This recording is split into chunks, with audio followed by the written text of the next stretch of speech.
The storm descended on Blackthorn like God's own fury. Lightning tore across the sky in jagged streaks, illuminating the churning waters of the Blackthorn River as it swelled beyond its banks. Rain fell in sheets so thick a man could hardly see 10 paces ahead. The wooden bridge connecting the east side of town to the western settlements groaned under the assault of debris carried by the raging current. A rotted wheel from someone's abandoned cart, a child's broken doll, with one arm missing fragments of fencing torn loose from upstream properties. Clara Weston, 9 years old, with wheat-colored braids now darkened with rain, and wearing a blue cotton dress soaked through to her skin, had been caught on the bridge when the storm hit. She'd been warned countless times by her father never to cross alone, especially during spring storms, when the mountain snowmelt made the river treacherous. But childhood curiosity seldom heeds parental wisdom. Mrs. Peterson had been ill for days, and Clara had wanted to bring her fresh-baked cookies from Mrs. Henderson's kitchen. The sound came first, a terrible splintering crack that rose above even the thunder like the bones of some great beast breaking under unbearable weight. The central support of the bridge gave way, rotted through from years of neglect and weakened by corruption that ran deeper than anyone suspected. Clara's scream pierced the air as the planks beneath her feet tilted sharply, then collapsed entirely into the frothing water below. "Help, Pa, somebody help!" Her voice was nearly lost in the roar of the river and the crash of thunder, but it carried just far enough to reach the ears of those who mattered. Within minutes, townsfolk gathered along the muddy bank, their rain-soaked faces a mixture of horror and helplessness, as they watched Clara's blue dress appear and disappear among the white-capped waves and floating debris. Not a single soul moved to enter the deadly water, not even when her little hand reached desperately skyward before being dragged under once more by the current that cared nothing for innocence or youth. Sheriff Bill Weston ruled Blackthorn with an iron hand and an unflinching sense of what he called justice. At 45, he was lean and hard as jerky, with deep creases around his eyes from squinting into too many western suns and a permanent scowl etched across his weathered face. The star pinned to his chest wasn't just metal, it was his identity, his purpose, his shield against a world that had taken his wife Mary to childbirth fever 7 years prior, leaving him alone to raise their daughter with only his rigid sense of duty as a guide. Bill's hatred for the Lakota ran deeper than the river itself, born from blood spilled 15 years earlier when he'd lost 3 fellow cavalrymen in a skirmish with Lakota warriors near the Powder River. The fact that the cavalry had been escorting settlers onto contested land-breaking treaties that weren't worth the paper they were written on never entered his calculations of justice. To him, all Lakota were dangerous savages to be watched, suspected, and kept far from his town and his daughter.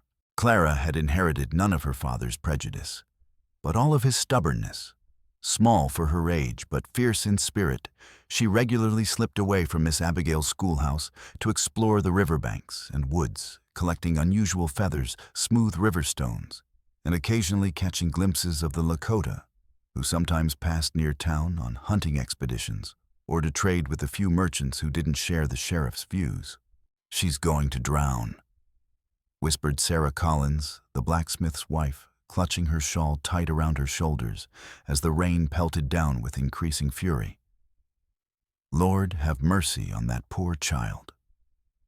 The woman's voice cracked with the weight of helplessness, watching a little girl fight for her life, while grown men stood paralyzed by the river's fury.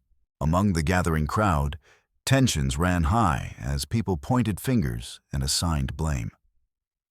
"Bridge has been falling apart for years," muttered Harry Collins, the blacksmith, water dripping from his beard as he stared at the churning water. "Sheriff should have fixed it long ago instead of spending all his time chasing shadows. Sheriff's too busy running Indians off their land to worry about town repairs," replied Marcus Simmons, the barber, keeping his voice low but pointed. His words carried the frustration of men who'd watched their tax money disappear while crucial infrastructure crumbled around them.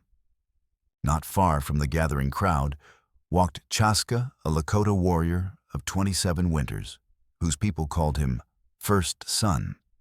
in their sacred language, though few in Blackthorn bothered to learn his name or much else about him.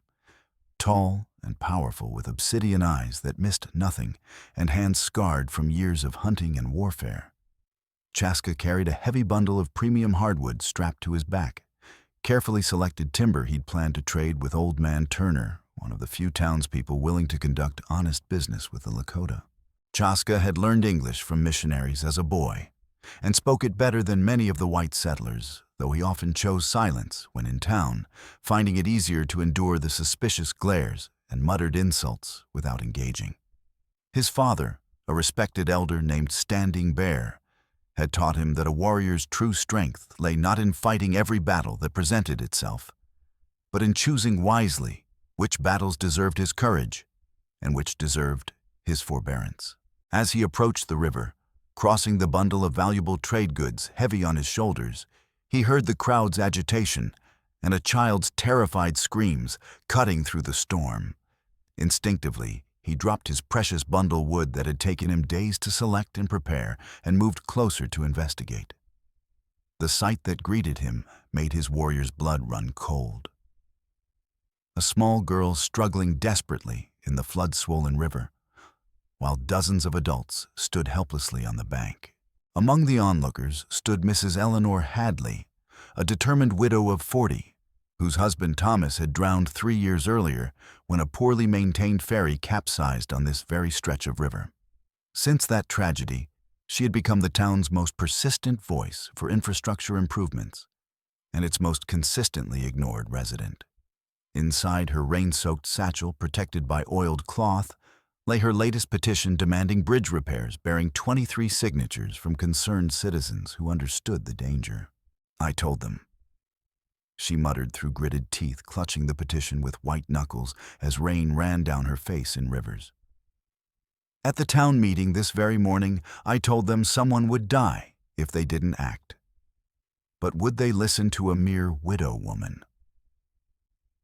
Her voice carried the bitter frustration of someone who'd spent years being dismissed as a hysterical female with nothing better to do than complain about things she supposedly didn't understand. The townspeople shifted nervously, watching Clara's desperate struggle in the water, each making their own calculations of risk and courage. The river was a monster today, 15 feet deep in places where it normally ran shallow, filled with deadly debris that could knock a strong man unconscious or pin him underwater until his lungs filled with silt. Even the town's best swimmers would hesitate before such elemental fury, and so they stood paralyzed by fear and the peculiar curse of group inaction, each waiting for someone else to act first, someone else to take responsibility, someone else to risk everything for a child's life. Sheriff Bill Weston was reviewing wanted posters in his office when he heard distant shouting over the storm's constant rumble. Years of lawman's instinct brought him to his feet, instantly gun belt secured in one fluid motion as he grabbed his rain slicker and hat. Something in the voice's panicked desperation told him this wasn't the usual tavern brawl or domestic dispute. By the time he reached the riverbank, his boots sinking ankle-deep into mud. With each step he was soaked to the skin, despite his slicker hat brim weighted down with accumulated rainwater. His deputy, young Tom Hanley, came running behind him, face pale with terrible news. "Sheriff, it's Clara. The bridge gave way. She's in the water." Bill's world compressed to a single point of agonizing focus as he spotted his daughter's blue dress in the churning brown water.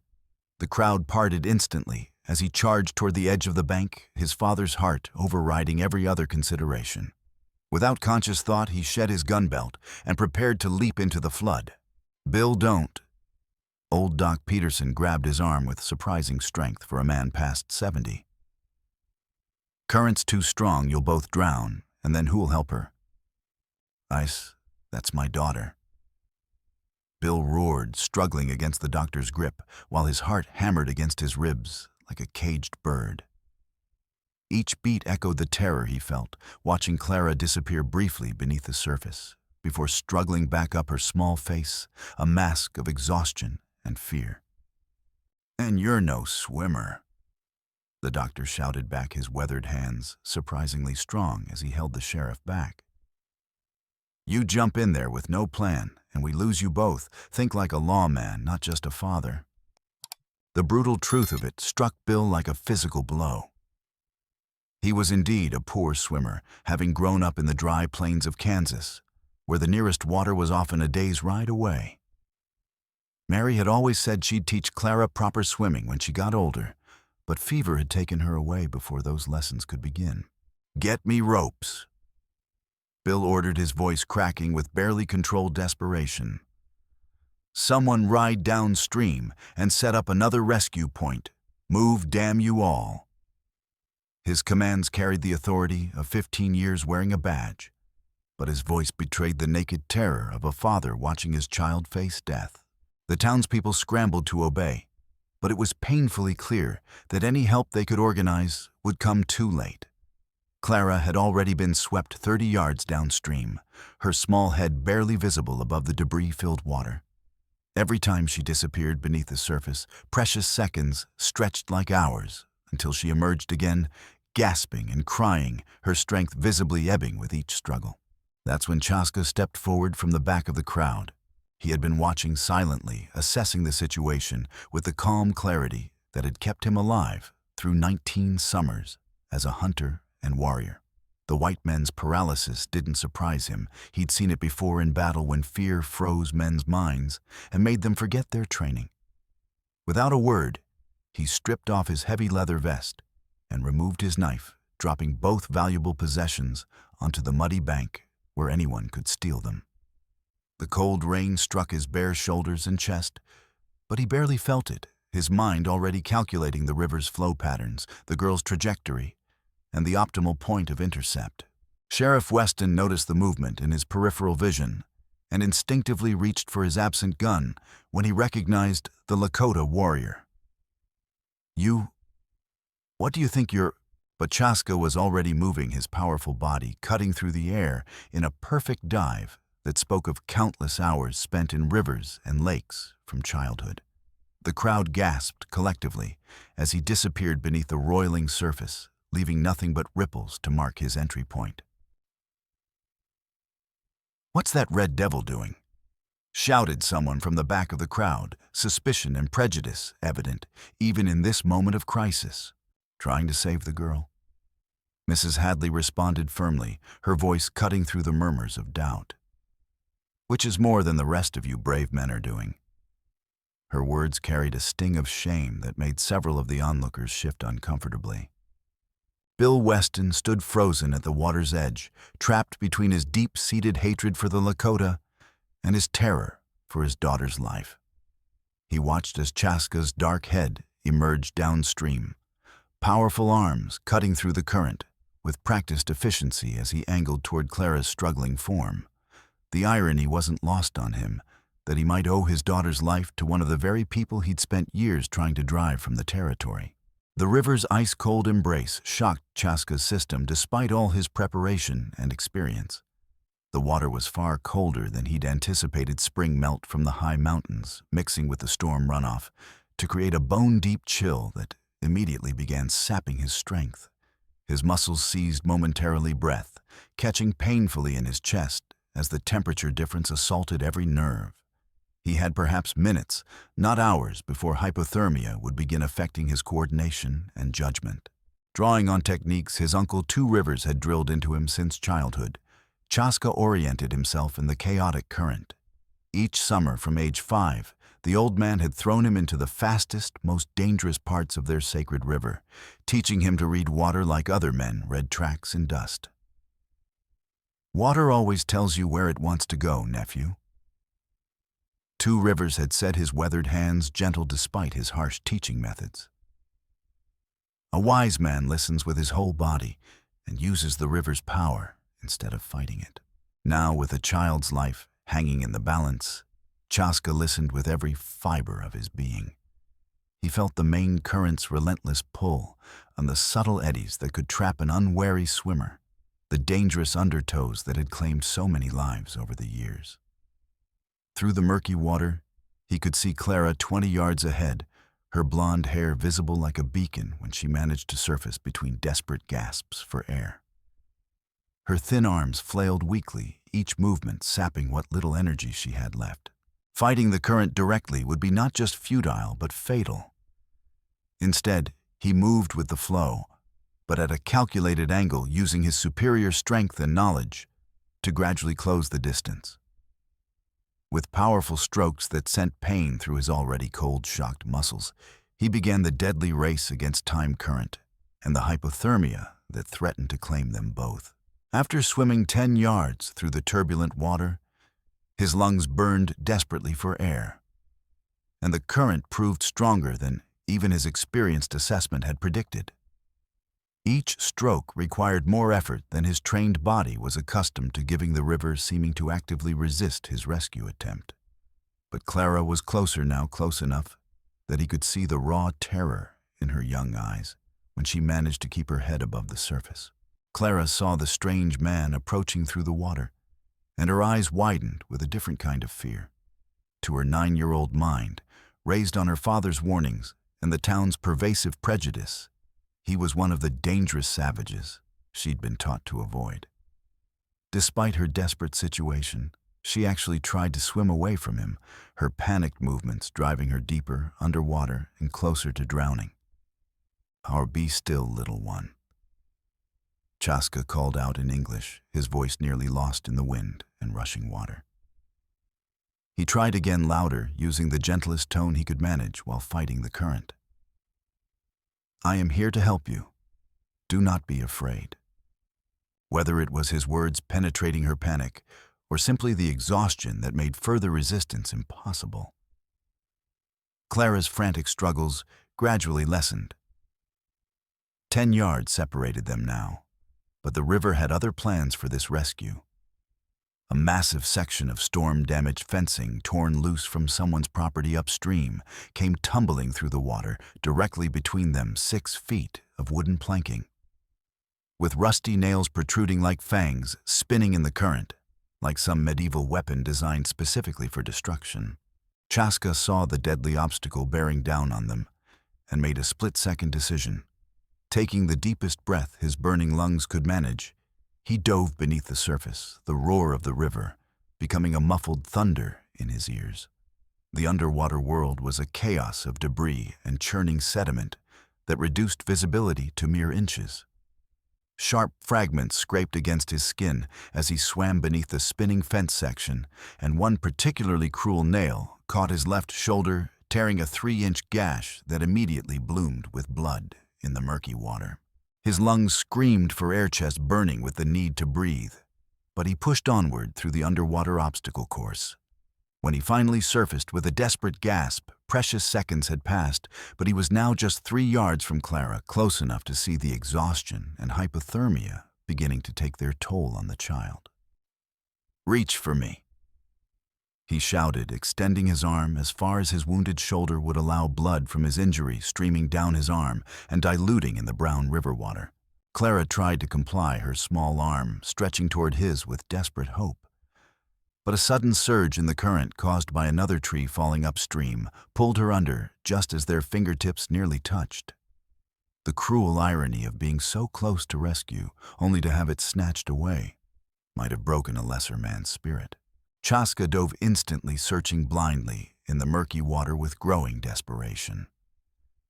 His lungs, already strained from his previous dive, protested violently, but he ignored their demands. His groping hand found fabric, her dress, then her thin arm. With a powerful kick that sent fresh pain through his wounded shoulder, he pulled them both toward the surface.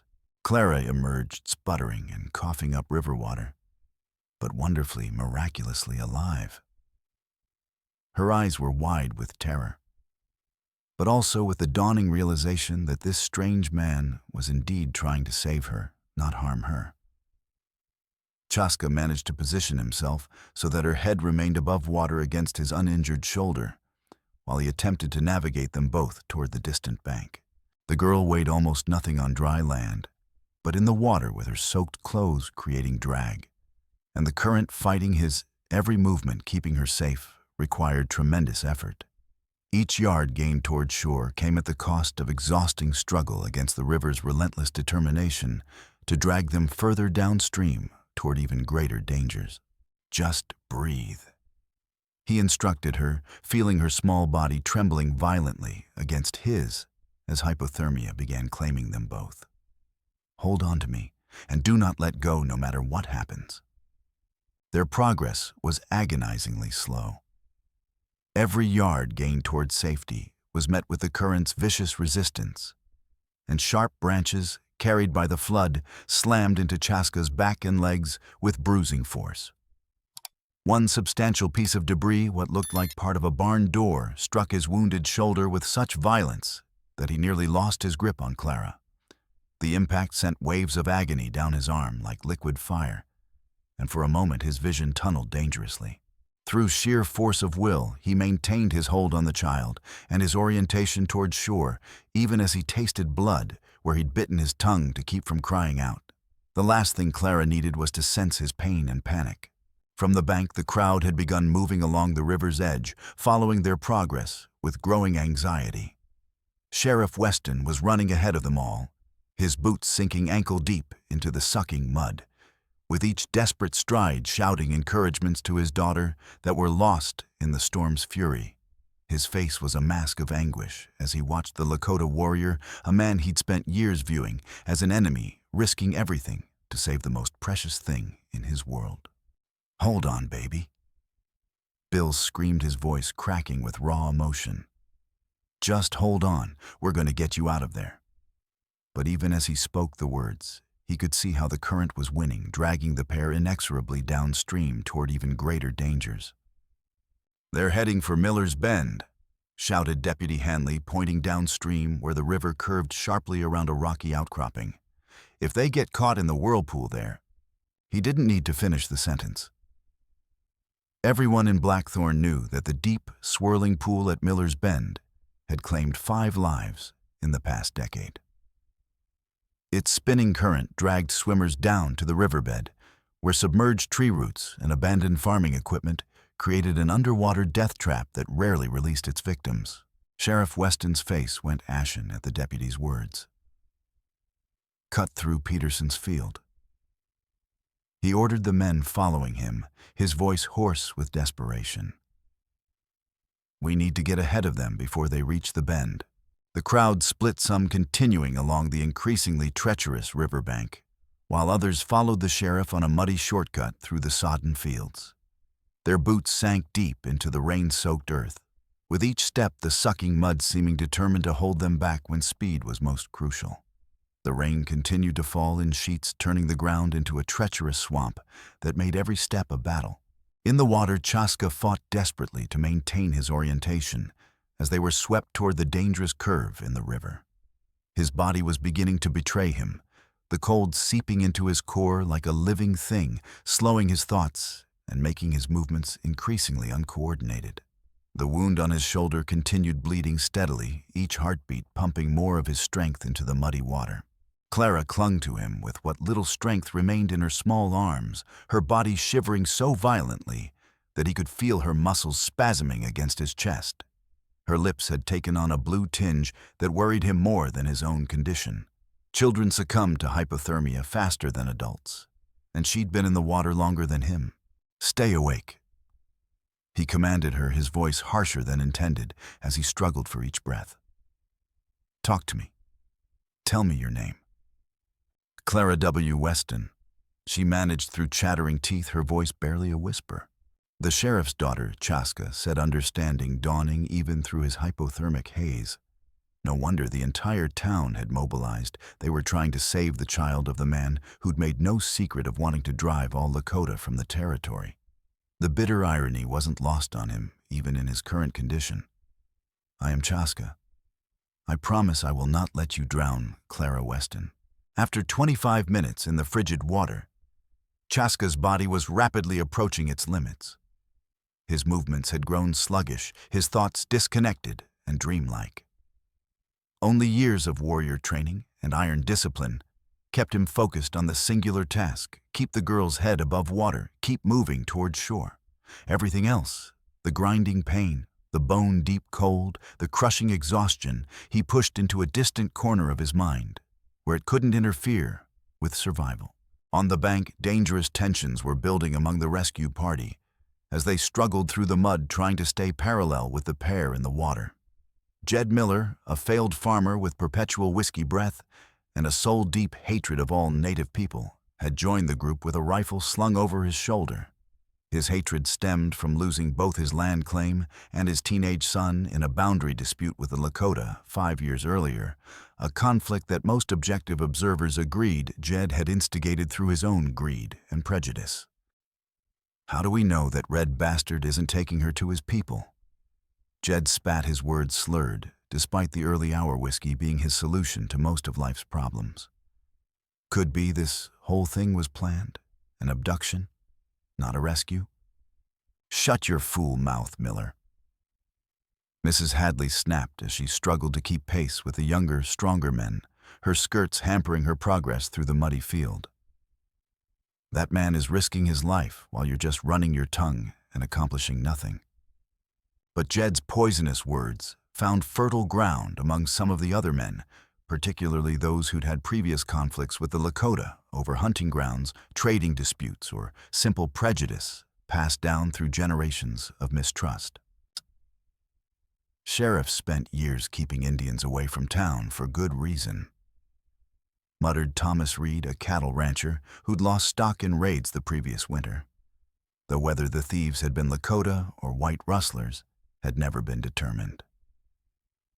Seems mighty convenient that one shows up right when his daughter needs saving, almost like it was planned. The seed of suspicion took root with frightening speed, spreading through whispers and meaningful glances as they ran. By the time they reached Miller's Bend, a significant portion of the crowd had begun viewing Chaska's heroic rescue attempt through a lens darkened by generations of prejudice and fear. The logic was tortured, but fear and hatred rarely required logic to flourish. In the water, oblivious to the growing danger from shore, Chaska spotted something that gave him a precious spark of hope. A large boulder protruding from the water near the outer curve of the bend, creating a small area of relatively calm water behind it. If he could reach it with his remaining strength, they might find momentary respite from the current's relentless assault. Summoning reserves of strength he didn't know he still possessed, Chaska angled them desperately toward the rock. The current fought him with renewed viciousness, as if sensing its prey might escape, but inch by agonizing inch, they moved closer to potential safety. Clara's breathing had become alarmingly shallow, her eyes half closed as hypothermia tightened its deadly grip on her small body. "Stay awake," Chaska commanded again, shaking her gently to rouse her from the dangerous stupor. "Tell me about your father. What kind of man is he?" "He's the sheriff." Clara mumbled her words barely coherent. "He doesn't like..." She stopped, perhaps realizing who she was speaking to and what her father's opinions might mean. "Doesn't like Indians." Chaska finished for her, a grim smile briefly crossing his blue-tinged lips. "I know this truth well, but he loves you more than he hates me. So we get you back to him alive." With a final surge of effort that left him gasping and dizzy, Chaska reached the blessed sanctuary of the boulder. His fingers scraped painfully against the rough, barnacle-encrusted surface as he pulled them both into the relatively calm water in its lee. For the first time in what felt like hours, they weren't being dragged downstream by the merciless current. The relief was so profound that Chaska nearly wept with exhaustion and gratitude. His body shook uncontrollably as he maneuvered Clara onto a flatter portion of the rock that rose just above the water's surface. The respite was temporary at best. The river continued to rise, and their stone refuge wouldn't remain above water much longer. But it gave them precious moments to recover what little strength they could. As he pulled himself partially onto the rock beside Clara, Chaska felt a sharp, burning pain lance through his right thigh. Looking down through the murky water, he saw blood spreading from a deep gash where a jagged piece of submerged metal had sliced him, probably part of an old plow blade that had been discarded in the river years earlier. The wound was serious, deep enough to reach muscle, and it was bleeding freely into the water. The cold had initially numbed the pain, but as he assessed the damage, Chaska realized this new injury was potentially fatal. With each heartbeat, more of his precious life force pulsed out into the river, weakening him further. His vision had begun to darken at the edges, and he knew he was approaching the limits of what any human body could endure. On the shore, Sheriff Weston had arrived at the bend with the faster members of the rescue party. His heart leaped at the sight of his daughter alive on the rock, then froze as he fully recognized who had saved her. For one terrible moment, just a heartbeat, but long enough to shame him.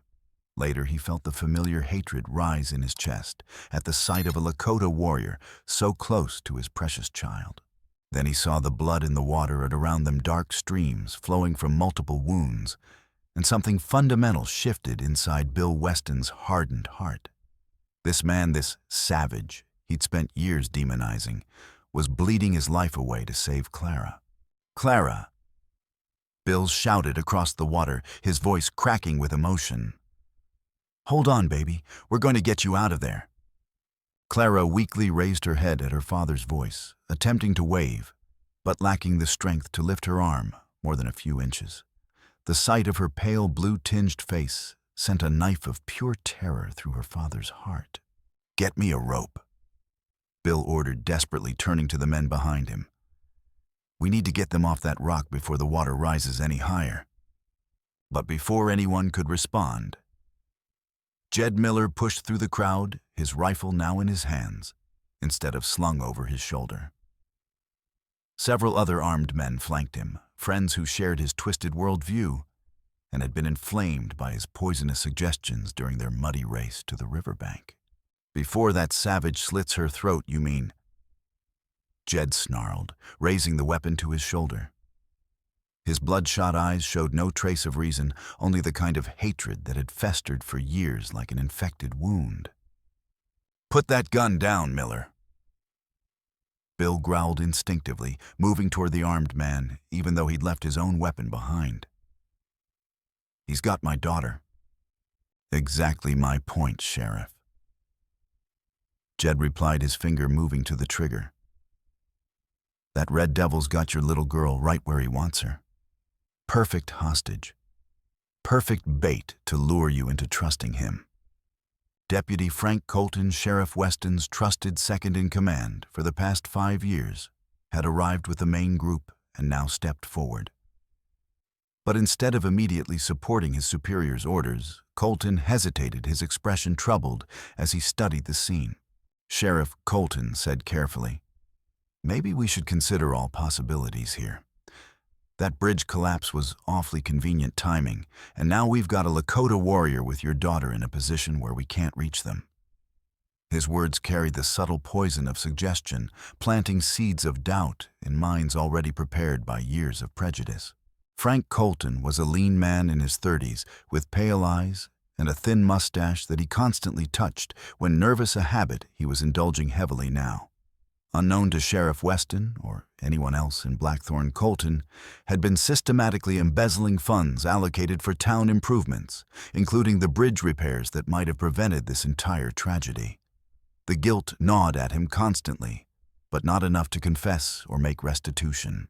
Now, watching Chaska hold Clara on the rock, Colton saw a terrible opportunity. If both the girl and the Lakota died, there would be no witnesses to point toward the bridge's real cause of failure. The corruption could remain buried, and he could continue his profitable schemes without fear of exposure.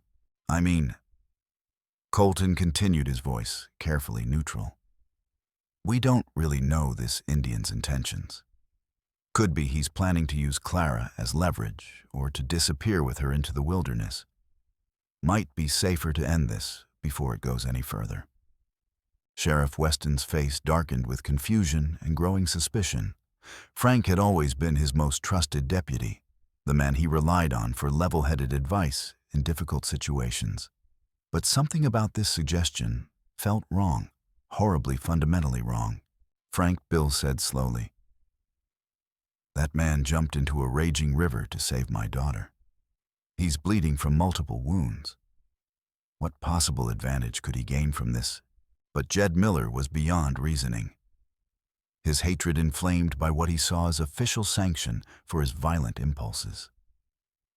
"I've heard enough talk," he declared, settling the rifle stock firmly against his shoulder. "Time to end this." Mrs. Eleanor Hadley had been watching this exchange, with growing horror, recognizing the tragedy about to unfold, but she also recognized something else, an opportunity to finally expose the corruption that had led to this moment. As Jed's finger tightened on the trigger, Eleanor made her choice. She stepped forward, her voice cutting through the tension like a blade. "Stop!" she shouted, pointing directly at Frank Colton. "Before anyone else dies, you all need to know the truth. Deputy Colton signed for the bridge repair materials that were never delivered. The bridge collapsed because these men stole the money meant to fix it." The accusation hit the gathered crowd like a thunderbolt. All eyes turned to Colton, whose face had gone deathly pale, his hand moving unconsciously to his mustache in the nervous gesture that now seemed like a confession. "This isn't the time for wild accusations," Mrs. Hadley, Colton said. But his voice lacked conviction, and his eyes couldn't meet Sheriff Weston's increasingly suspicious gaze. "It's exactly the time." Eleanor shot back, pulling the rain-damaged petition from her satchel with shaking hands. "I have documentation going back 3 years, signatures, receipts, testimony from workers who were never paid. That bridge collapsed because of corruption, not sabotage." The revelation struck Sheriff Weston like a physical blow. His most trusted deputy, a man he'd welcomed into his home, who'd eaten at his table, who'd bounced Clara on his knee when she was smaller, had been stealing from the town, stealing the very funds that might have prevented this tragedy. "Frank," Bill said, his voice dangerous and quiet, "is this true?" Colton's composure cracked completely under the weight of exposure and guilt. His face twisted with desperate panic as he looked around at the hostile faces surrounding him. These people had trusted him, and he'd betrayed that trust in the most fundamental way possible. It wasn't supposed to happen like this. Colton stammered, his voice breaking. "The bridge should have lasted longer. We were going to fix it eventually. We just needed the money for other things. Important things. My daughter nearly died because of your greed." Bill roared, his hand instinctively reaching for the gun that wasn't there. The rage in his voice was unlike anything the townspeople had ever heard from their usually controlled sheriff. But Jed Miller, drunk and inflamed beyond reason, wasn't interested in revelations about corruption. His world had narrowed to the simple equation of his prejudice. Indian plus white child equals threat to be eliminated. "I don't give a damn about bridge money," he snarled, swinging his rifle back toward the rock where Chaska and Clara waited. "All I care about is making sure that savage doesn't hurt the girl." The shot cracked across the water like thunder, echoing off the rocky banks and sending birds fleeing from the trees. On the rock, Chaska had been watching the commotion on shore with growing understanding of the danger they faced. When he saw the rifle being raised, he threw himself over Clara, shielding her small body with his own, just as Jed fired. The bullet struck the boulder inches from where Chaska's head had been, sending razor-sharp stone fragments flying. A particularly cruel shard sliced across his cheek, opening a thin cut that immediately welled with blood, adding to his growing list of injuries. Clara screamed, a sound of pure terror that cut through her father's heart like a blade and galvanized him into action. "Stop, goddamn you, stop!" Bill roared, lunging for Jed with murderous intent, but the drunk farmer was already working the bolt on his rifle, chambering another round. The second shot went wide, ricocheting off the rock and whistling past Clara's head close enough to part her hair and draw a thin line of blood across her ear. The sight of his daughter's blood, however minor the wound, transformed Sheriff Weston's rage into something primal and unstoppable. With a wordless bellow of fury, Bill tackled Jed to the muddy ground, and the rifle discharging harmlessly into the air as they fell. The other armed men hesitated, unwilling to interfere in what had suddenly become a fight between their sheriff and their friend, unsure whose side they should take in this rapidly evolving crisis. "Have you all lost your minds?" Mrs. Hadley screamed, her voice somehow carrying above the chaos of the fight, the storm and the rushing river. There's a child out there, a dying child, and you're fighting each other instead of helping her. On the rock, the situation had deteriorated beyond crisis. The gunshots had panicked Clara, and in her terror she'd slipped toward the edge of their stone sanctuary. Chaska, already weakened by multiple wounds and severe blood loss, lunged desperately to catch her before she fell back into the deadly current. His hand closed around her thin wrist, but the sudden movement sent a wave of dizziness through his failing body as more blood pumped from his injuries. His vision darkened at the edges, and he tasted copper as he bit his tongue to remain conscious. Every movement now was an act of pure will over a body that was shutting down. "You're hurt bad." Clara whispered, her young eyes wide with understanding beyond her years, as she stared at the blood now visibly flowing from multiple wounds into the water around them. "It is nothing." Chaska lied, knowing with terrible clarity how serious his condition had become. The world around him seemed to pulse. With each beat of his heart, sounds becoming distant and dreamlike, as hypothermia and blood loss took their toll. He could feel his grip on consciousness slipping like his grip on the wet rock. Then from upstream came a new sound that made everyone freeze, a deep, ominous groaning that rose even above the thunder and the river's roar. Everyone on both the bank and the rock turned toward the sound with growing dread. A massive cottonwood tree, its root system completely undercut by the flood, was toppling into the river half a mile upstream. The ancient giant, easily 8 feet in diameter at its base, crashed into the water with the force of an avalanche, creating a surge, a wall of debris-laden water, rushing directly toward their position with unstoppable power. "Get off that rock!" Sheriff Weston screamed, breaking away from his fight with Jed to wave frantically at his daughter. "Clara, you have to get off there now." Chaska saw the wall of water approaching and understood immediately that their temporary sanctuary was about to become their tomb. With the last of his analytical capability, he made a desperate calculation. They couldn't possibly reach the shore before the surge hit, but perhaps, just perhaps, they could reach the cluster of young willows growing from the bank 20 yards downstream. The flexible branches might catch them without crushing them as the surge passed over. "Hold tight to me," he told Clara, pulling her close as he prepared to re-enter the water one final time. "Do not let go, no matter what happens to me." But as he tried to lower himself back into the current, his wounded leg buckled completely beneath him.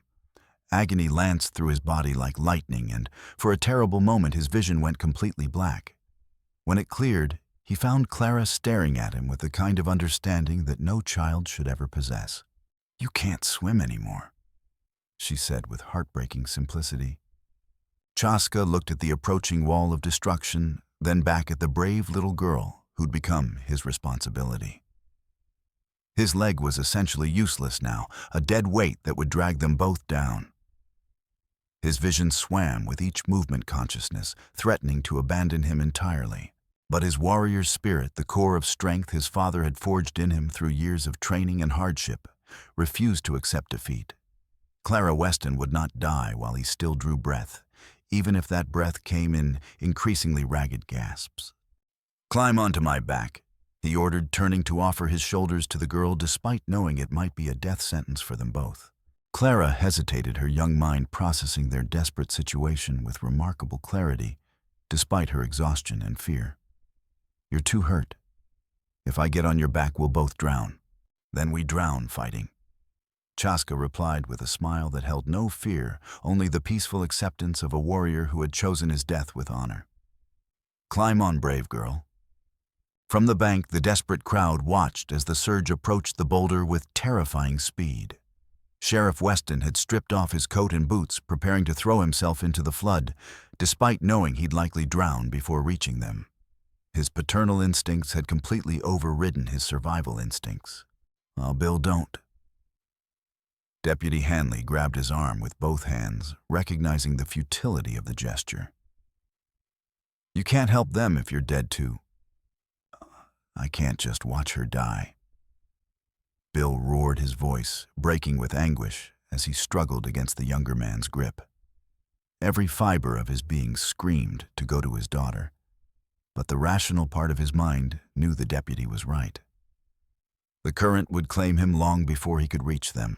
Mrs. Hadley, meanwhile, had taken decisive action. While the men argued and fought, she had commandeered a coil of rope from a nearby wagon and was organizing the few level-headed people remaining into a rescue line. "Dr. Peterson," she called to the elderly physician. "You said you were a sailor before you came west. Can you throw a line?" The old doctor, his white hair plastered to his skull by the rain, nodded grimly. "Haven't done it in 20 years, but I'll try." His arthritic hands worked quickly to fashion a proper loop in the rope's end muscle memory from his youth guiding his movements. On the rock, Clara had wrapped her arms around Chaska's neck, her small body pressed against his back. He could feel her violent shivering, the hypothermia having progressed to the point where her muscles were cramping. Her grip around his neck was weak, barely strong enough to hold on during calm water, let alone the chaos they were about to enter. "Close your eyes," he told her gently, not wanting her to see the wall of destruction bearing down on them. "Hold tight and do not let go no matter what you feel or hear." With his one functioning leg, Chaska pushed off from the boulder, aiming desperately for the willow branches. The effort sent waves of agony through his body, but he ignored the pain, focusing entirely on keeping Clara's face above water as the current immediately seized them. The surge hit them like the wrath of an angry god. The world became pure chaos, water debris, pain, and terror, all blending into a maelstrom of sensation that threatened to overwhelm even Chaska's trained mind. He felt Clara's grip tighten around his neck, nearly choking him. But he welcomed the pressure because it meant she was still alive, still holding on. A piece of debris, what felt like a fence post, struck his already injured shoulder with crushing force, sending fresh agony through his body and threatening to tear Clara from his back. His vision tunneled dangerously as his body approached complete collapse. But he fought against unconsciousness with every ounce of willpower he possessed. They were spinning helplessly now, completely at the mercy of forces beyond any human control. Chaska's lungs burned desperately for air, but he didn't dare gasp for breath lest he inhale water instead. Clara's weight felt impossibly heavy on his back, her waterlogged clothes creating drag that pulled them deeper. Then, just when hope seemed lost entirely, his groping hand struck something solid, a willow branch, young and flexible, but strong enough to bear their weight. With strength he didn't know he still possessed, Chaska grabbed the branch, feeling it bend alarmingly, but hold as the current continued trying to tear them away. The strain on his injured shoulder was excruciating, the joint threatening to dislocate under the combined pressure of the current and Clara's weight. But he held on, his warrior's discipline overriding his body's screams of protest. "Grab the branch," he shouted to Clara over the thunderous roar of water, his voice barely audible even to himself. Somehow, through her exhaustion and hypothermia, Clara understood. She released one arm from around his neck, a terrifying leap of faith for a drowning child, and reached for the willow. Her small hand closed around the flexible wood, just as Chaska's strength finally abandoned him entirely. His fingers numb with cold and slick with water, and blood slipped from the branch. He began to sink beneath the surface, pulled down by his own weight and the waterlogged clothes that had become his shroud. "No." Clara screamed with a voice that carried impossible strength for someone so small and exhausted.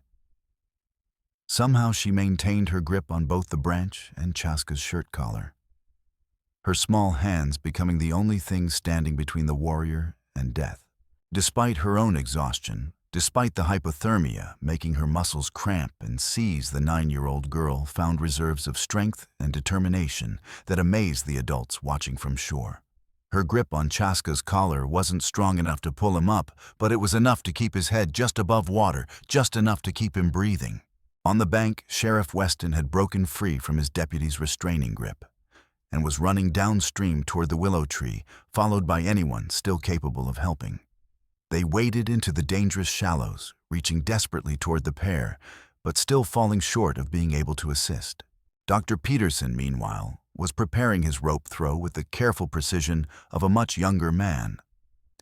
His aged hands worked with surprising dexterity as he coiled the heavy hemp-calculating angles and distances with the expertise of someone who'd spent years at sea before seeking his fortune in the American West. Hold on, baby," Bill shouted to his daughter, his voice raw with emotion. "Just hold on. We're going to get you both out of there." The fact that he included Chaska in his promise wasn't lost on anyone present. The man he'd spent years hating had become someone worth saving. Chaska could barely hear the voices from shore now. The cold had penetrated to his very core, and the blood loss had made his thoughts foggy and disconnected. He knew with medical certainty that he was dying, had been dying since the first serious wound, really. But somehow his body continued to function on pure instinct and will. Through the haze of approaching unconsciousness, he felt for his leather belt a sturdy strap decorated with bone beads that had been his father's gift when Chaska completed his first successful hunt as a young man. With the last of his coordination, he managed to unbuckle it and loop it around both his wrist and the willow branch, creating a crude but potentially life-saving anchor. His fingers, clumsy with cold and blood loss, fumbled with the simple task. Twice, he nearly dropped the precious belt into the swirling water. But finally, with an effort that left him gasping, he managed to secure it, creating a tenuous connection between himself, Clara, and life itself. "Let go of me," he whispered to Clara, his voice barely audible over the rushing water. "Save yourself, little warrior." He could see that she was reaching the end of her endurance, her small arms trembling with the impossible effort of holding onto both him and the branch. Clara's response was to tighten her death grip on his collar. Her young face set with determination that would have made her father proud if he could have seen it clearly. "No pause coming for us. Just don't give up." The girl's fierce determination sparked something in Chaska's fading consciousness, a memory of his father's final words before the old man had passed into the spirit world. "A warrior's greatest honor is not in how bravely he dies, but in whose life he manages to save." He would not surrender, not yet. Mrs. Eleanor Hadley, watching the desperate struggle in the water, had seen enough of men's failures and indecision. For 3 years since losing her husband to this same river's fury, she had been dismissed by Blackthorn's male leadership as a hysterical widow with nothing better to do than complain about problems she supposedly didn't understand. "No more. The rope," she commanded Dr. Peterson, her voice carrying an authority born of desperation and righteous anger. "Throw it now." The old physician swung the heavy rope in a careful arc, gathering momentum as he calculated the distance and the current's effect on his throw.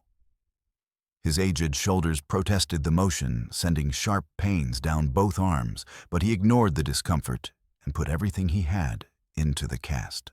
The first throw fell agonizingly short, the weighted end splashing into the water barely 5 feet from Clara's desperately reaching hand.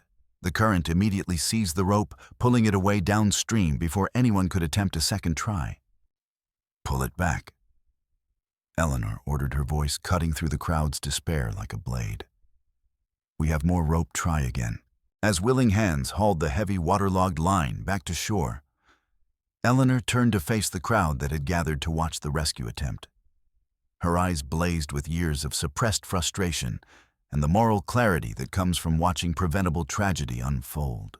"This is what your corruption has cost us," she shouted, pointing at Frank Colton, who stood pale and shaken among the onlookers. "That child and that brave man are dying because you men cared more about lining your pockets than maintaining our infrastructure." Sheriff Weston, standing waist-deep in the dangerous shallows as he strained to reach his daughter, turned at Eleanor's words. His face was a mask of anguish, but underneath the immediate terror for Clara's life, a different kind of understanding was beginning to dawn. "Ma, Frank," He called to his deputy, his voice carrying over the water with deadly quietness. "You signed for those bridge materials personally. I remember seeing the paperwork." Colton's face crumbled under the weight of exposure and guilt. "Sheriff, it wasn't supposed to. We never meant for anyone to get hurt." Bill's voice dropped to a whisper that somehow seemed more threatening than any shout. "Who else was involved in this theft?" But before Colton could answer, Dr. Peterson was preparing his second throw, the rope coiled in his experienced hands as he judged the wind and current.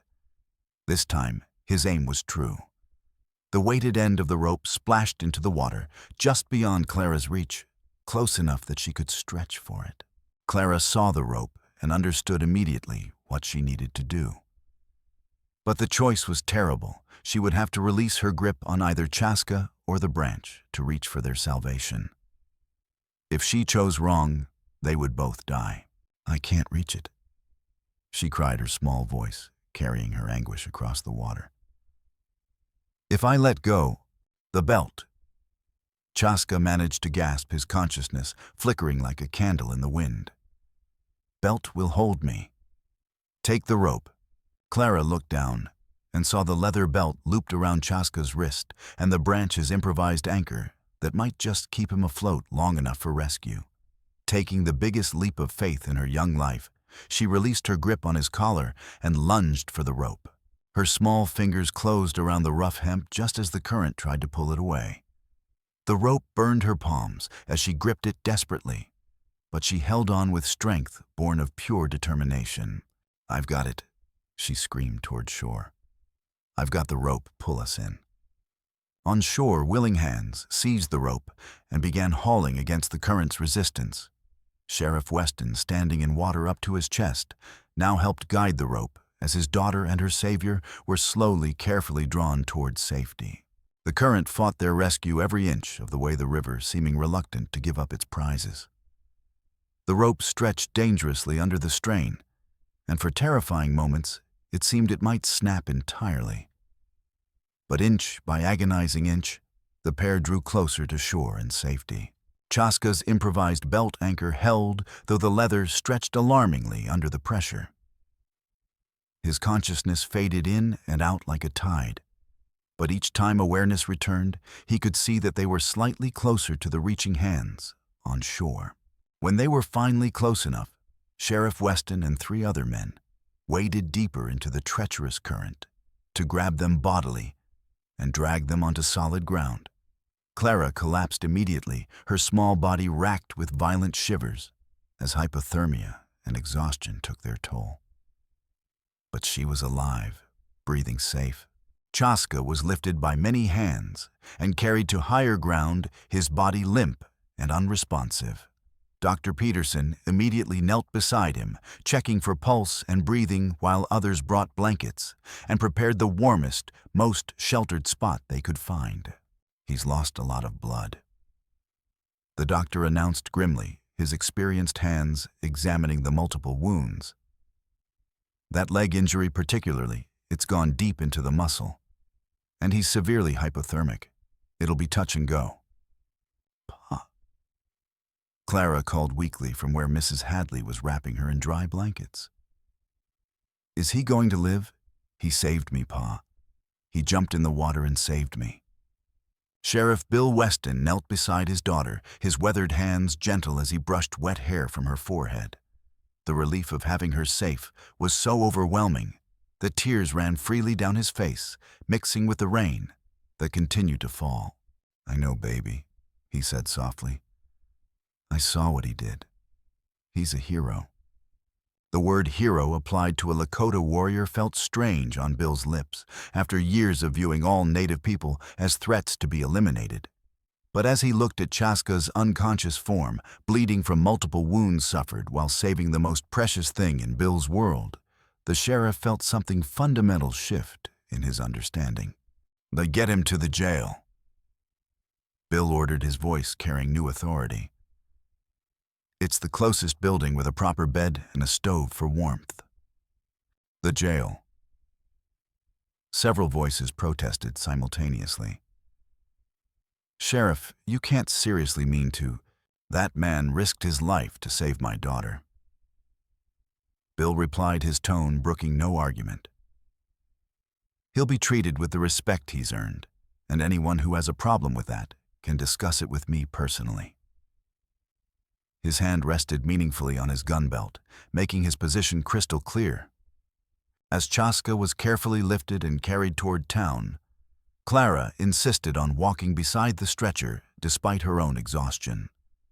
Her small hand reached out to touch the unconscious warrior's arm, a gesture of connection that wasn't lost on the watching townspeople.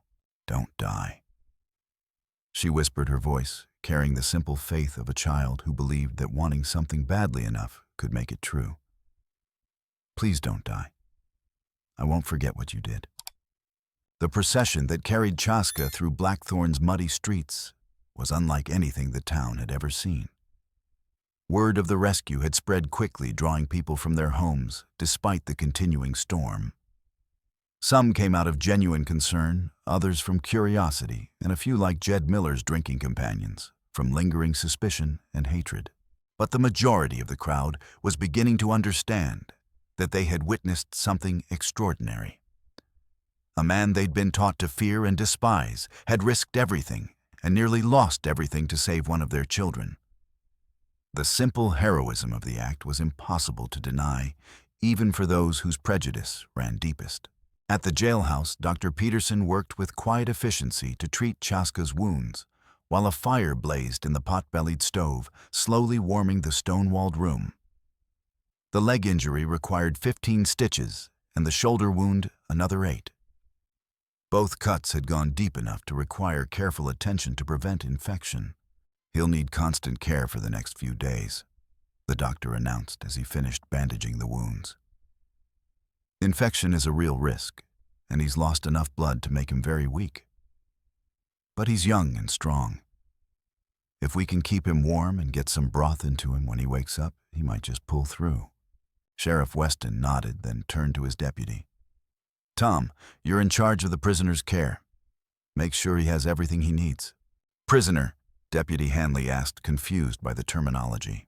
"Figure of speech," Bill replied quietly. "He's our guest, an honored guest who saved my daughter's life." As the doctor worked, Clara had fallen asleep in a chair beside the cell, wrapped in blankets, but refusing to leave until she was certain Chaska would survive. Her young face, peaceful in sleep, showed no trace of the terror she'd experienced. In her innocence, she saw no contradiction between accepting help from someone her father had taught her to fear. But outside the jailhouse, not everyone was ready to embrace such a simple truth. Jed Miller, sobered slightly by the near tragedy, but still inflamed by alcohol, and Prejudice had gathered his usual crowd of malcontents at the saloon across the street. Their angry voices carried through the storm as they debated what they saw as the sheriff's betrayal of everything he'd stood for. Mrs. Eleanor Hadley, meanwhile, had cornered Frank Colton in the general store, her years of suppressed evidence finally finding its voice.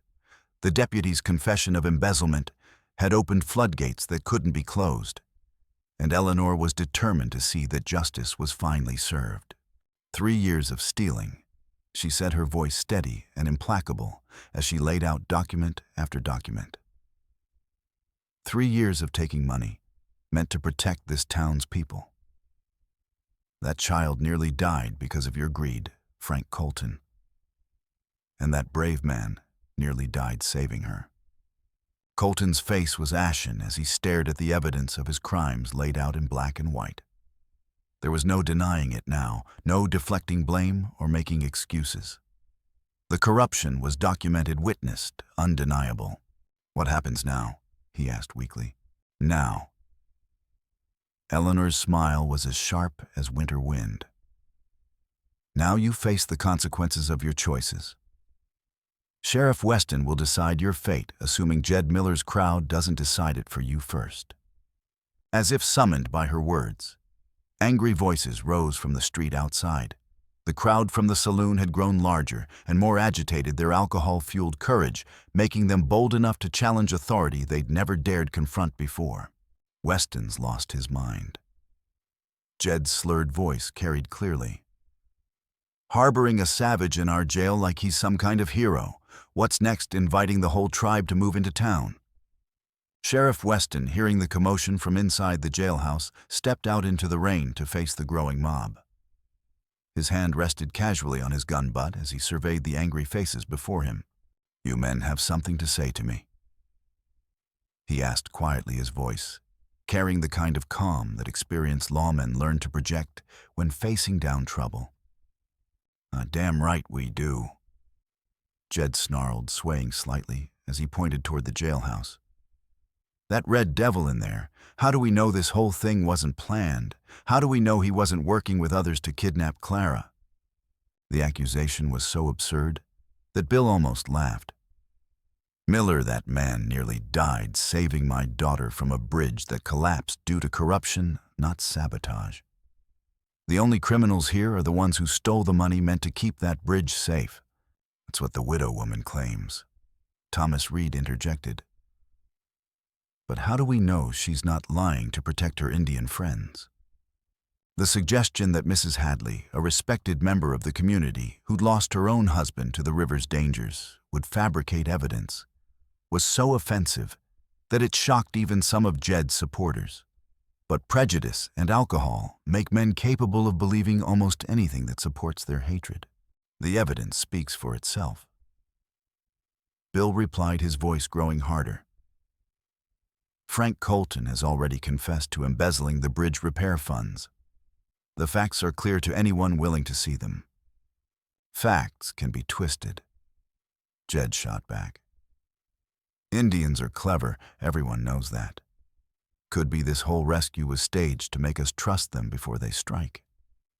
Sheriff Weston had heard enough, his patience strained by the day's events, and his daughter's near death finally snapped completely. "Miller," he said, his voice dropping to the dangerous whisper that smart men learn to fear. "That man in there bled half his life away saving my little girl. Any man who wants to harm him will have to go through me first. And that includes you." The confrontation might have escalated into violence. But at that moment, a small voice called out from the jailhouse doorway. "But what's happening?" Clara, awakened by the shouting, stood in the doorway, wrapped in blankets, her young face confused by the angry crowd. The sight of the sheriff's daughter alive and safe because of Chaska's sacrifice took much of the wind out of the mob's sails. "Nothing for you to worry about, baby," Bill said, gently moving to put himself between Clara and the crowd. "Just some men who need to get out of the rain and sober up." Clara's innocent gaze fell on the angry faces, many of them belonging to men she'd known her entire life. "Are you mad at the Indian man who saved me?" she asked with a child's directness. The question hung in the rain-soaked air like a challenge. Here was the very person they claimed to be protecting, asking why they wanted to hurt her rescuer. The contradiction was too glaring for even the most prejudiced to ignore entirely. Jed Miller, faced with the child's guileless question, fumbled for an answer. We're concerned for your safety, little one. We don't trust his kind, but he saved me," Clara replied with devastating simplicity. "He was hurt bad, and he still saved me. Why don't you trust him?" It was Mrs. Hadley who provided the answer, stepping out of the general store with Frank Colton in tow, her arms full of incriminating documents. "Because it's easier to blame outsiders than face the truth about ourselves," she said clearly. "Easier to hate Indians than admit our own people have been stealing from us for years." She held up the evidence of Colton's corruption, her voice carrying across the crowd with ringing clarity. "This man, our own deputy, embezzled the money that should have kept that bridge safe. The collapse that nearly killed Clara was caused by white men's greed, not Indian treachery. But instead of facing that truth, some of you want to blame the very person who risked his life to fix our mistakes." The revelation hit the crowd like a physical blow. Frank Colton, a man they'd trusted with their safety and their tax money, had betrayed that trust in the most fundamental way possible. The cognitive dissonance of the moment their trusted deputy revealed as corrupt, while the savage they'd been taught to fear had acted with perfect honor, was too much for some to process. Several men in the crowd shifted uncomfortably, their certainty beginning to crack under the weight of contradictory evidence. Others, like Jed Miller, simply couldn't accept information that challenged their fundamental worldview. That's just what they want us to think. Jed insisted, though his voice had lost some of its conviction. Indians are clever. Everyone knows they're tricksters. This could all be part of some larger plan. But his support was melting away, as men who'd been caught up in mob mentality began to think clearly about what they'd witnessed. The simple heroism of Chaska's actions was undeniable, documented by dozens of witnesses who'd seen him risk everything to save a child he'd never met. Sheriff Weston, seeing the crowd's mood shifting, decided to press his advantage. "Any man who still wants to threaten my daughter's rescuer is welcome to try." He said, his hand now resting openly on his gun. "But you'll do it over my dead body.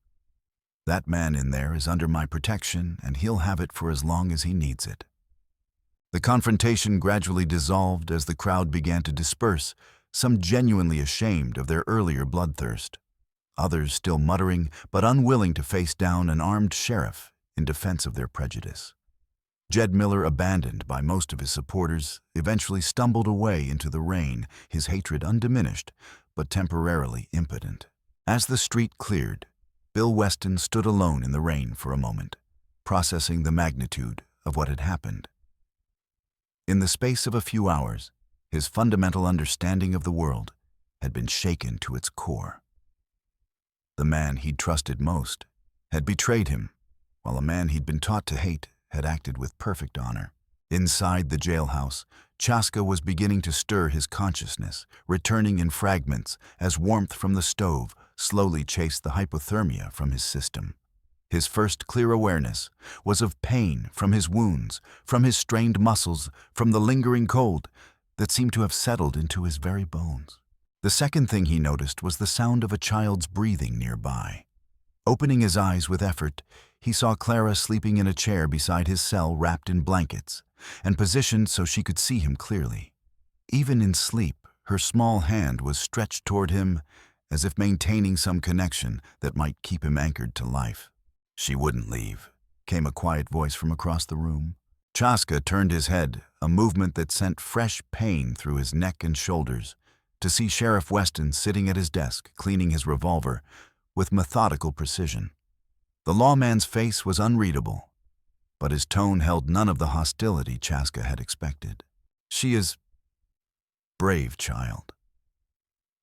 Chaska managed to whisper, his voice hoarse from cold water and exhaustion. "Gets that from her mother," Bill replied, setting down his cleaning cloth to look directly at the man who'd saved his daughter. "Clara was brave as a mountain cat. Too brave for her own good sometimes." The past tense wasn't lost on Chaska. "Your woman, she is gone 7 years ago. Fever." Bill's voice was matter-of-fact, but the pain underneath was evident. "Been just me and Clara since then. She's everything I have left in this world." Understanding passed between the two men, one who'd nearly died saving the other's most precious treasure. The weight of that debt hung in the air, unspoken, but acknowledged by both. "I have daughter too," Chaska said quietly. "Different mother, but I understand." Bill looked up sharply. "You have children." "Daughter, little dove. 7 winters. Lives with her mother's people." Chaska's voice was soft with memory. "Is why I could not let your daughter drown. Could not face my own child knowing I had watched another child die." The revelation that this man, this savage he'd spent years demonizing, was also a father struck Bill with unexpected force.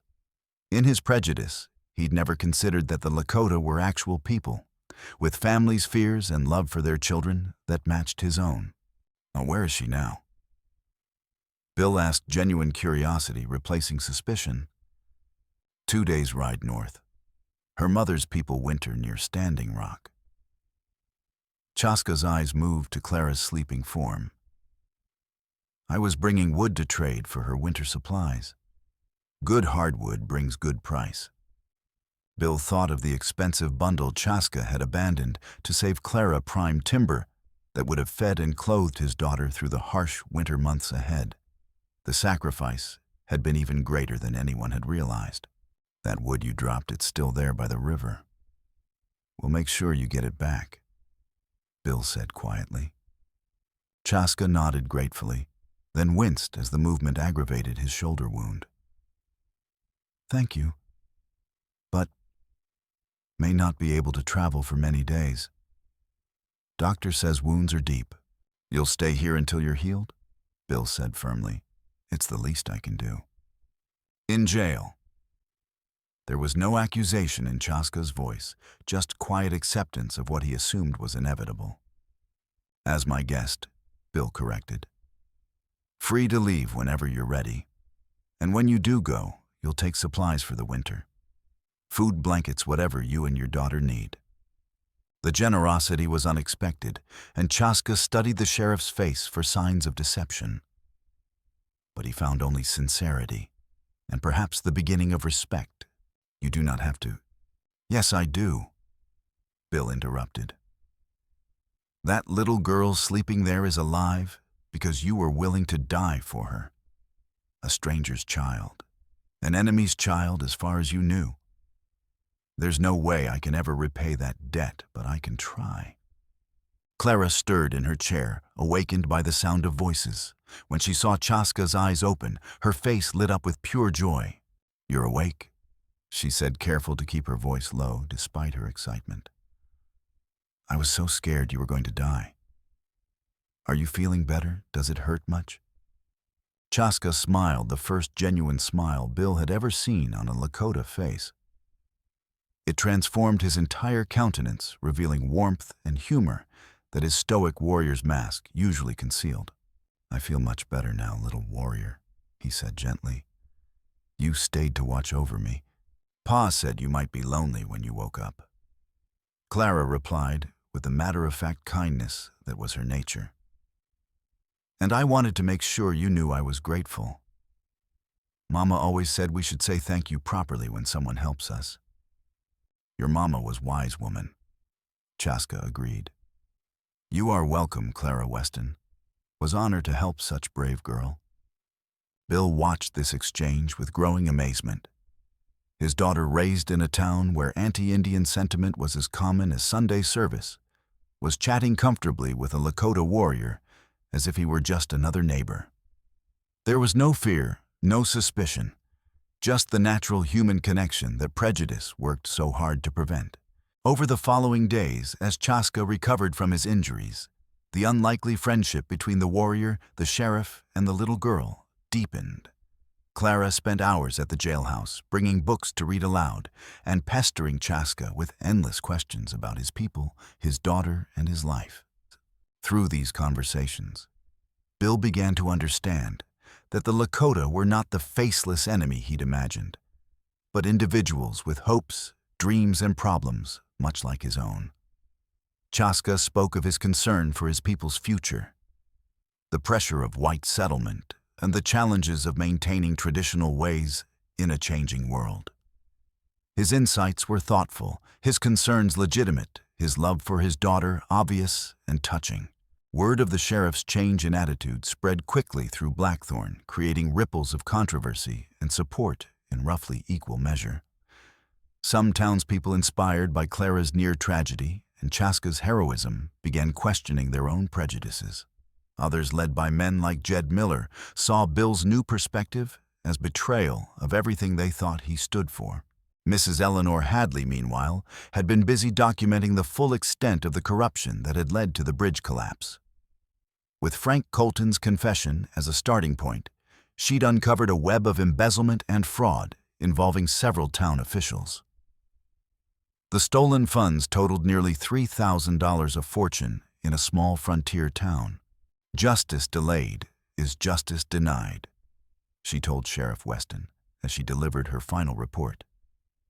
These men have been stealing from us for years while blaming outsiders for our problems.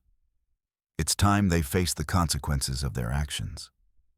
Bill nodded grimly as he reviewed the evidence. The scale of the corruption was staggering, involving men he trusted and worked with for years. The betrayal went deeper than money. It had cost him his moral authority and nearly cost him his daughter. "Frank will face charges," he said quietly, "and any others involved. The money won't bring back the lives lost to that bridge, but at least we can try to make things right." On the 5th day after the rescue, Chaska was finally strong enough to walk without assistance, though he still moved carefully to avoid reopening his wounds. Dr. Peterson had pronounced him fit to travel if he took things slowly and avoided strenuous activity for several more weeks. Clara was devastated by the news of his impending departure. "But you just got better," she protested, tears threatening to spill down her cheeks. "Can't you stay longer? I still have so many questions." Chaska knelt carefully beside her chair, his dark eyes gentle with understanding. "My daughter needs her father, just as you need yours," he explained. "Winter is coming, and I must make sure she has what she needs to stay warm and fed. Will I ever see you again?" Clara asked the question that had been haunting her since she learned he would leave. "Perhaps," Chaska replied honestly. "Your father has said my people are welcome to trade in Blackthorn now. If I come back in spring, will you teach me more English words?" Clara's face brightened at the possibility. "Yes, and you can teach me Lakota words too. I want to learn how to say thank you in your language." "A wapita," Chaska said with a smile. "It means thank you or I am grateful." "Wapita," Clara repeated carefully, her pronunciation nearly perfect. "Wapita for saving my life, Chaska." The farewell was emotional for everyone involved. Sheriff Weston had loaded a wagon with supplies: flour, sugar, coffee, warm blankets, and other necessities that would help Chaska and his daughter through the winter months. The gesture was unprecedented in Blackthorn's history, a lawman providing aid to a Lakota warrior.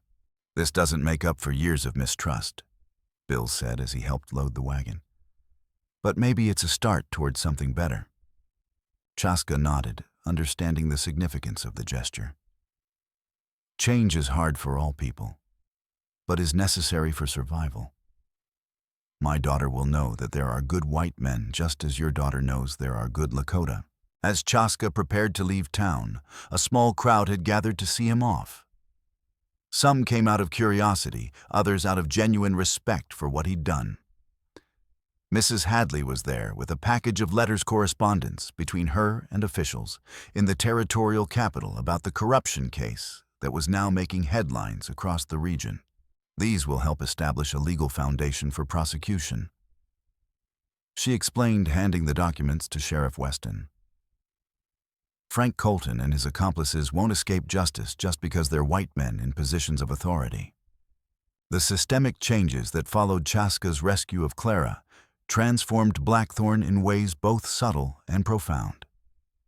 The corruption scandal led to the resignation or arrest of several town officials, creating opportunities for new leadership with different values. Mrs. Hadley was elected to the town council, the first woman to hold such a position in Blackthorn's history. More importantly, the simple heroism of one man's actions had forced the entire community to confront their prejudices and assumptions. Not everyone changed their minds. Jed Miller and his cronies remained as bigoted as ever. But enough people did that the atmosphere in town began to shift towards something resembling tolerance. Sheriff Bill Weston found himself in an unusual position for a frontier lawman, advocating for peaceful coexistence with the local Lakota bands instead of their removal or extermination. His change of heart wasn't universally popular, but his reputation for fairness and toughness gave his new policies weight they might not have had from another man. Clara, for her part, became something of a local celebrity, the little girl who'd been saved by an Indian and lived to tell about it. But more than that, she she became a bridge between communities that had viewed each other as enemies. Her innocent questions about why people couldn't just be friends, regardless of their race, made adults uncomfortable in the best possible way. The story of Clara's rescue spread far beyond Blackthorn, carried by newspaper reporters and traveling merchants to other frontier communities. In some places, it inspired similar reassessments of relationships with native peoples. In others, it was dismissed as propaganda or anomaly. But seeds were planted that would grow in their own time. Chaska returned to his people with more than just winter supplies. He brought with him a story of unexpected kindness from people his tribe had learned to mistrust, and more importantly, a relationship with a white sheriff that could potentially benefit both communities. When disputes arose over hunting grounds or trading rights, there was now a channel for negotiation instead of automatic conflict. The bridge was eventually rebuilt properly this time, with legitimate materials purchased with funds that actually reached their intended destination. Mrs. Hadley insisted on a plaque commemorating not just the bridge itself, but the courage of all who'd been involved in the rescue that had changed their town forever. The inscription read simply, "In memory of courage that knows no color and heroism that recognizes no boundaries between peoples. May all who cross this bridge remember that our safety depends not on the exclusion of others, but on our willingness to risk everything for strangers in need." Clara, now 10 years old and growing into the kind of woman her mother would have been proud of, read those words every time she crossed the bridge. Each reading reminded her of the day she'd learned that the world was more complicated and more wonderful than she'd ever imagined, and that sometimes the people you're taught to fear are the very ones who'll save your life. The river still flowed beneath the bridge, carrying the spring floods and autumn leaves just as it always had. But the town it served was different now. Not perfect, not free from prejudice or corruption, but changed by the simple recognition that heroism and evil courage and cowardice existed in every community and every heart. Sheriff Bill Weston kept his word about welcoming Lakota traders to Blackthorn. When spring came and Chaska returned with furs and beadwork to sell, he was greeted not as a threat to be monitored, but as a friend to be welcomed. The transformation wasn't complete. Some townspeople still harbored resentment and suspicion, but progress had been made. Clara ran to meet Chaska as soon as she spotted him in town, her delight at his return obvious to everyone who witnessed their reunion. She had learned several Lakota phrases during the winter months, trading English lessons with a mixed-blood woman who'd married into the community. Her pronunciation had improved considerably. "Itanyan Yaun," she called out as she approached. "How are you in Lakota?" Chaska's face lit up with genuine pleasure at hearing his native language spoken by a white child. "Waste," he replied with a broad smile. "I am well. And you, little sister, are you keeping your father out of trouble?" The easy familiarity between them drew stares from newcomers to town who hadn't heard the story of their first meeting. But for those who'd witnessed the events of the previous spring, the friendship was a source of quiet pride, evidence that their community was capable of growth and change. As the years passed, the story of Chaska's heroism became part of Blackthorn's founding mythology, told and retold to children and newcomers as an example of the values the towns aspired to embody. Like all such stories, it grew in the telling, acquiring details and dramatic flourishes that hadn't been part of the original events. But at its core, the story remained true to what had actually happened. A man had seen a child in mortal danger and had acted without hesitation, without calculating the cost to himself, without considering whether she was worthy of his sacrifice. In that moment of pure moral clarity, he had demonstrated the kind of courage that makes civilization possible. The river continued to flow as rivers do, carrying new floods and new challenges to the communities along its banks. But in Blackthorn, at least, there was the knowledge that when the next crisis came, there might be someone willing to jump into the current, not because of what they might gain, but because of what they might save. In the end, That knowledge, that simple faith in human decency that transcends all boundaries of race and culture, was perhaps the most valuable thing that had been salvaged from the wreckage of that spring day when a bridge collapsed and a hero was born. The story lived on, passed from generation to generation, a reminder that heroism often comes from the most unexpected sources, and that the people we're taught to fear might be the very ones who save us when everything else fails. In a frontier society built on division and suspicion, it was a radical message indeed, but one that perhaps pointed toward a better future for everyone who heard it. And Clara Weston, now a grown woman with children of her own, made sure that every one of them knew the story of Chaska the Lakota warrior who jumped into a raging river to save a stranger's child, and in doing so had saved the soul of an entire town.